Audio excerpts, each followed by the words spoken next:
ಎಲ್ರಿಗೂ ನಮಸ್ಕಾರ. ನಮ್ಮ ಅಡುಗೆ ಚಾನೆಲ್ಗೆ ಸ್ವಾಗತ.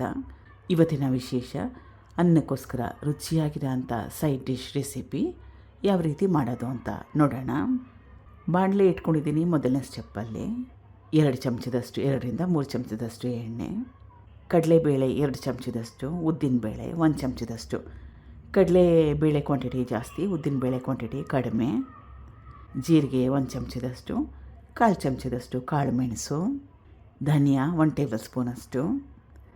ಈಗ ಈ ಪದಾರ್ಥಗಳನ್ನ gas stove low to medium ಫ್ಲೇಮ್ನಲ್ಲಿ ಇಟ್ಕೊಂಡು ಸುಮಾರು 2 ನಿಮಿಷ ಚೆನ್ನಾಗಿ ಬಿಸಿ ಮಾಡ್ಕೋಬೇಕು.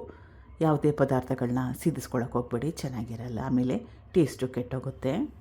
2 ನಿಮಿಷ ಆದಮೇಲೆ ಒಣಮೆಣಸಿನ್ಕಾಯಿ, ಕಾಯಿ ಚೂರುಗಳು, ಸಣ್ಣ ತೆಂಗಿನಕಾಯಲ್ಲಿ ಅರ್ಧ ಹೋಳಷ್ಟನ್ನ ಉಪಯೋಗ ಮಾಡಿದ್ದೀನಿ. ಹಸಿ ತೆಂಗಿನಕಾಯಿ ಚೂರುಗಳು ಹಾಕ್ಕೊಳ್ಳೋಕೆ ಇಷ್ಟ ಇಲ್ಲ ಅಂದರೆ ಇದಕ್ಕೆ ಬದಲಾಗಿ ಒಣ ಕೊಬ್ಬರಿ ಮನೇಲಿದ್ದರೆ ಅದನ್ನು ಉಪಯೋಗ ಮಾಡ್ಬೋದು. ಕರಿಬೇವಿನ ಎಲೆಗಳು ಸುಮಾರು 2ರಿಂದ 3 ಹಿಡಿಯಷ್ಟು.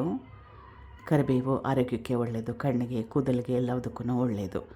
ಇನ್ನೊಂದು ಆಲ್ಟರ್ನೇಟಿವ್ ಆಪ್ಷನ್ ಏನಂದರೆ ಇದಕ್ಕೆ ಬದಲಾಗಿ ನುಗ್ಗೆ ಸೊಪ್ಪನ್ನು ಕೂಡ ಉಪಯೋಗ ಮಾಡ್ಬೋದು, ಅದು ಕೂಡ ಆರೋಗ್ಯಕ್ಕೆ ತುಂಬಾ ಒಳ್ಳೆಯದು.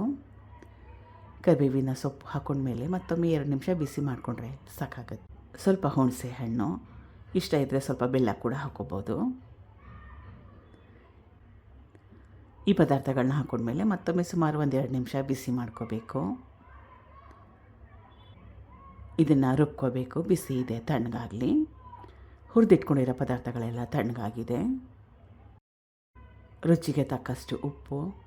ನೀರು ಹಾಕಿ ರುಬ್ಕೊಳ್ಳೋ ಅವಶ್ಯಕತೆ ಏನಿಲ್ಲ, ಹಾಗೆ ಒಣನೇ ರುಬ್ಕೋಬೇಕು. ರುಬ್ಕೊಂಡಿದ್ದಾಗಿದೆ. ಈ ರೀತಿ ತರಿಯಾಗಿ ರುಬ್ಕೊಂಡ್ರೆ ಸಾಕಾಗುತ್ತೆ. ಸ್ವಲ್ಪ ಎಣ್ಣೆ ಮುಂದಾಗಿ ಹಾಕ್ಕೊಂಡ್ರೆ ಎಷ್ಟು ದಿನ ಬೇಕೋ ಅಷ್ಟು ದಿನ ಸ್ಟೋರ್ ಮಾಡ್ಕೋಬೋದು, ಇದೇನು ಕೆಡೋದಿಲ್ಲ. ಯಾಕಂದರೆ ಹಸಿ ತೆಂಗಿನಕಾಯಿ ಚೂರುಗಳನ್ನ ಹಾಕ್ಕೊಂಡು ಚೆನ್ನಾಗಿ ಬಿಸಿ ಮಾಡ್ಕೊಂಬಿಟ್ಟಿದ್ದೀನಿ, ಅದರಲ್ಲಿ ಕೂಡ ತೇವಾಂಶ ಏನಿರಲಿಲ್ಲ. ಬಿಸಿ ಅನ್ನ ಕೂಡ ಕಲಿಸ್ಕೊಳ್ತಾ ಇದ್ದೀನಿ. ಅನ್ನ ಕಲಿಸ್ಕೊಳ್ಳೋಂಗಿದ್ರೆ ಉಪ್ಪನ್ನ ಒಮ್ಮೆ ಚೆಕ್ ಮಾಡಿ, ಆಮೇಲೆ ಒಂದು ಅರ್ಧ ಚಮಚ ತುಪ್ಪ ಸೇರಿಸ್ಕೊಳ್ಳಿ, ಚೆನ್ನಾಗಿರುತ್ತೆ. ಆಮೇಲೆ ಮತ್ತಷ್ಟು ನಿಮಗೆ ಟೇಸ್ಟಿಯಾಗಿ ಮಾಡ್ಕೊಳ್ಳೋಂಗಿದ್ರೆ ಇದಕ್ಕೆ ಒಗ್ಗರಣೆ ಕೂಡ ಹಾಕ್ಕೋಬೋದು.